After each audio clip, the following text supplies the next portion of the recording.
Howdy, my name is Nonat, and did you know there's a Pathfinder 2e video game? No, not that one. We're all very excited for that one, but no, one has been existing for over a year now, and it just recently got a massive DLC. I'm talking, of course, about Dawnsbury Days. This is a tiny little one-person team who has put together an entire Pathfinder 2e CRPG all by themselves. Now, some other people helped with artwork, and of course there are voice actors involved, but as far as design, direction, and programming, it was all done by Peter. I really hope your name is pronounced Peter. I don't know if it's Pathfinder. But they've made something special. I've actually played this game before, over on stream. In fact, if you're watching this video the day it came out, chances are that's what I'm doing right now, because this video is a preface to that stream. Exactly 1 hour after this video goes live, I will be streaming Dawnsbury Days, a fresh file, so you can see just how many Nat 1s I roll. I'm not joking, there will be a Nat 1 counter in chat. I hate myself. But what this video is me building my party, because last time I played this, I'm not gonna lie, I made the mistake of building my party on stream, and it was fun, but it was also about half the stream was just character building. So what we're doing is you and me, right here, right now, building our party for Dawnsbury Days. You're gonna see what thoughts go into my strategies and party composition. I'm probably just gonna have fun with it. I'm gonna play on the average difficulty because I'm not like a min-max strategist. I like having a team that can just do cool stuff together, even if it's not hyper optimal. And then once you're done watching this, you can jump over to the stream to see just how badly I'm doing. So we're gonna be starting right at level 1. You can change character names and stuff, but I don't want to change the names too much because that's going to change a lot of the story. It actually leaves it pretty open to interpretation, saying that any class is appropriate. So we can go with human or elf is what it recommends. They added Oozkin? What? They've started adding third-party ancestries to this? Y'all, Dawnsbury Days does not get talked about enough, and part of that's my fault. I really should have been talking about this game a lot more than I have been. Let's go ahead and make her a human, though. Keep it nice and simple. Oh god, humans aren't simple. Do I want an extra general feat? General feats go hard. Oh, this is tough, because I'm not planning around, like, a roleplay opportunity here. I'm planning around a character who's going to be useful in combat. So if I want to be like in melee, versatile into fleet could be good. So they have 16 out of the 25 classes. There's no thaumaturge. Looks like there's no witch. They do have the investigator. It's just called a strategist. Is there no gunslinger? That's kind of shocking. I mean, y'all know I love a fighter. Y'all know I love a fighter. That would be kind of cool. There's another character in the party who's supposed to like be the fighter. I think I'm gonna give myself a challenge and say no fighter in this party. Let's go, like, clever. What about a ranger? What about a flurry ranger? Ooh, no, precision with an animal companion. I want to go precision with an animal companion. I love that. So much flanking potential. Good stuff. Let's go with versatile. And for our versatile feat, incredible initiative is not bad. Yeah, let's do incredible initiative to hopefully get her and her animal companion going first. One thing I've learned playing a lot of PF2, initiative order matters a lot. Action economy is king in Pathfinder 2e, and if you can drop an enemy before they even get a single turn, you effectively just removed 3 actions from the enemy team, which is insane. For a background, let's take the protege of Dawnsbury. As for our ability scores from our class, I love a strength ranger, y'all. I'm gonna show y'all that a strength ranger is real. We're gonna go strength and dex here. We're gonna go strength and con. And let's min-max a little bit. Let's go with that 18 strength. Massive. Throw some extra con in there and some wisdom for will saves. As for skills aren't quite as important in Dawnsbury Days, though they do pop up occasionally. Let's go ahead and snag, we already have survival and nature. How about acrobatics and stealth and thievery? Because we've got a +2 dex, that's not nothing. Maybe medicine? We have a +1 to wisdom. If we need a medicine check, I don't know if we'll ever get battle medicine on Annacoesta, but we can. As for ancestry feats, let's take natural ambition. I know it is the most cliche human thing of all time to take versatile heritage, natural ambition, but hey, especially in a CRPG, it works. So for our ranger feat, we do want our animal companion. That's what's going to be nice about natural ambition, is we're not going to be quote-unquote penalized for taking an animal companion. You know, we get to spend the feat on animal companion, and then we get to spend a feat on something else. What do we want? Ape can grapple.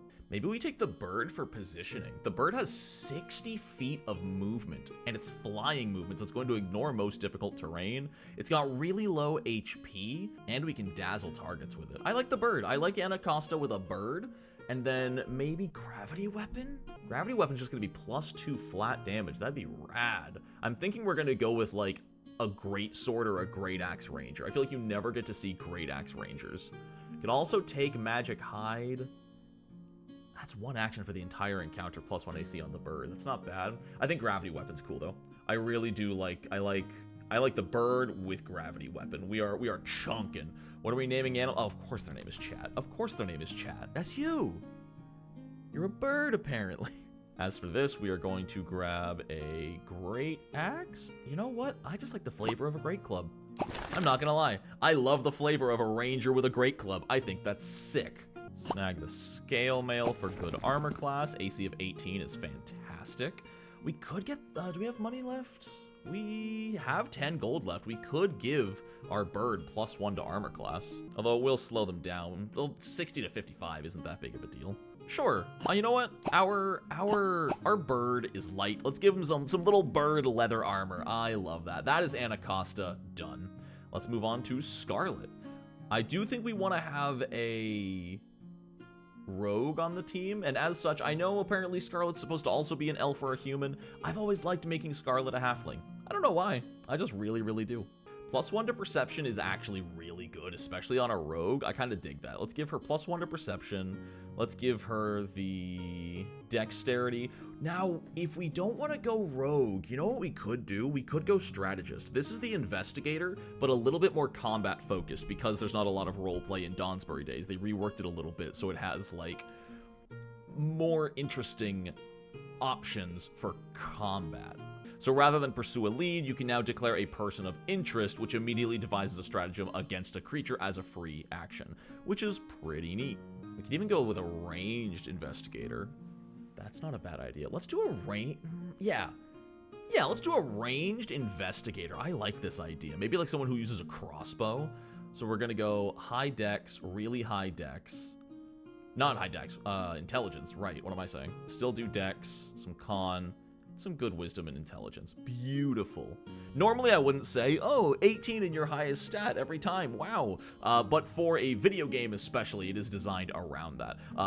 Don't be afraid to take 16s in your key ability score to get upgraded stuff elsewhere. I'm gonna say it. I love having a character who has like a 16 intelligence, 16 dex, and even like a 16 wisdom. 3 16s can sometimes be better than a 16, 18, 14. Skills we're gonna take, oh my god, we get 9. 1, 2, 3, 4, 5, 6, 7, 8, 9. There we go. 9 skills. Wonderful. Is there a halfling sling staff in here? Hold on. If we take this, is there a halfling sling staff? Do they have that? Oh my god, they do.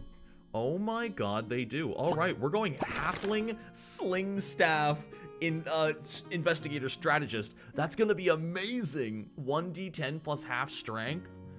I mean, that's actually minus damage. Hold on. Wait. No. Wait. I have a negative strength. Ooh. I kind of really want to... I guess we don't need weapon familiarity to use that. Because it would just make it simpler. And we can use martial weapons. Let's go with halfling luck instead. I'm gonna need it.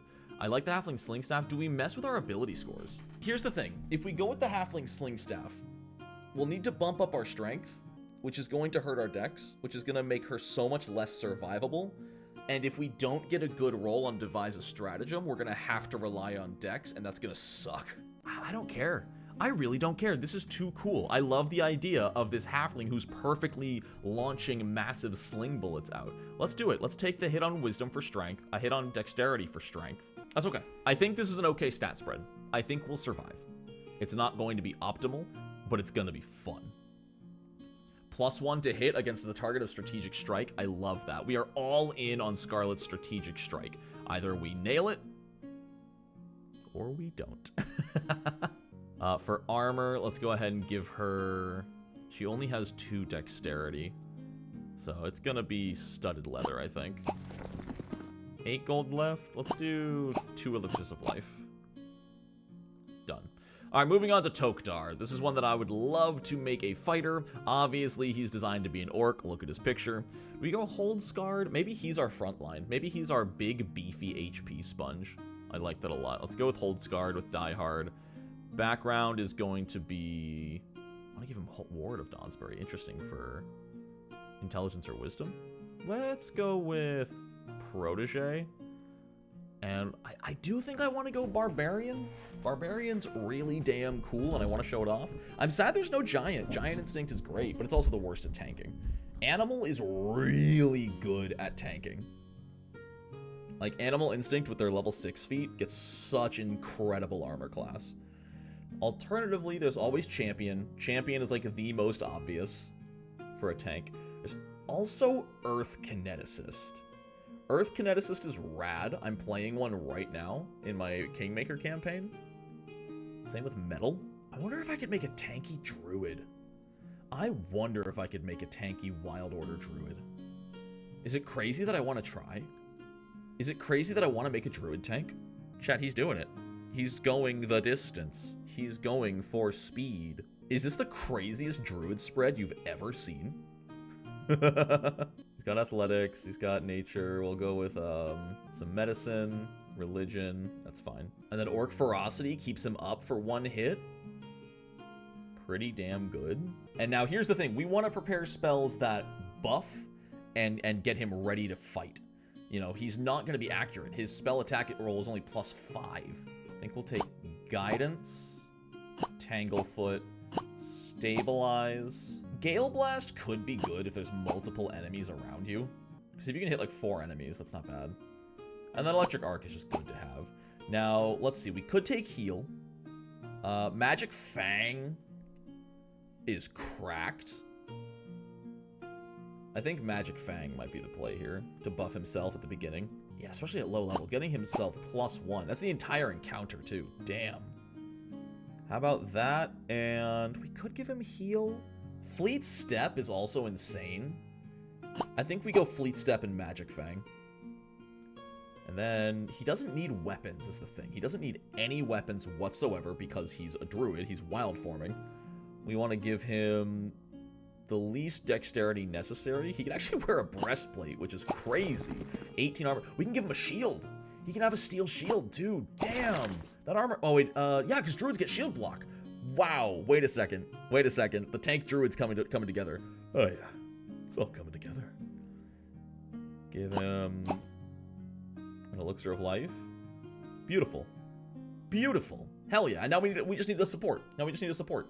Saffi, let's go with... I like gnomes. I don't know if she is a gnome, but you could tell me this is a gnome and I would believe you. I want to have a nice, like, healer gnome. I think that'll be really fun. Plus to stealth, plus to perception. Negative resistance is kind of cool. An extra cantrip. We might go Divine Sorcerer. That could be cool. We're going to go with Natural Leader for her. She's going to get Intimidating Glare, which will be fun. Divine Sorcerer, like Angelic Bloodline, sounds really neat. Bard is good, too. Go Bard. Prepare, like, Soothe. Maestro gets Soothe. Maestro gets the compositions lasting longer. What about let's go with a Soothe Bard. Let's go with a massive support Bard. I like the +1 to hit. If you know my dice rolls, you know I'm going to need it. I think this is really, really cool. So we're going to bump that Charisma up, which is good because we need a face man. Let's go with some Dexterity so you don't die immediately. Skills, we want Intimidation because we get Intimidating Glare. We want Deception to create Diversion if we can. How many more skills do we get? 2 more? Not good at medicine. Stealth never hurts. And Diplomacy. I don't know if we'll need Diplomacy, but maybe they've added some stuff. I don't know. As for an Ancestry feat, Life-Giving Magic. Let's go with Empathetic Plea. Don't hurt my Bard. Alright, for our Wellspring Gnome, we could take Warp Step. Warp Step is really good for getting out of dodge. And then for our 5 other ones, we're going to take Shield, Phase Bolt, Telekinetic Projectile, Haunting Hymn, and Guidance is great. We're definitely taking... Oh, we already have Soothe from our subclass. That's right. Fantastic. What else would we want? What else would be good? Fear's just a great spell overall, if you can hit a boss with it. Another level 1 spell. Friend Fetch is great. If you've never used Friend Fetch, my god. Magic Weapon as well. Give that to our strategist. I like Magic Weapon right now. We can always change it later. Gonna give her a crossbow. Crossbow's pretty classic. It's almost never gonna be necessary, but it's decent. Crossbow, and with a +2 dex, let's go with the chain shirt. 17 AC on the Bard is pretty damn good. Do we need holy water? 1 good splash damage? Nah. This feels like a pretty damn good team. I'm gonna go ahead and call this the Nut Crew. If you've been on the streams, you get it. If you haven't, come on. Let us induct you. And if you've just finished watching this whole video, right when it came out, then chances are the stream is starting in just a little bit. If it has already been over an hour since the video came out, we're streaming right now. I'll be streaming for at least 3 to 5 hours, so I hope you'll come along, check out, and see how this unique team does. Regardless, I hope you found this video interesting, and I appreciate you watching. And I'll see you over on Twitch.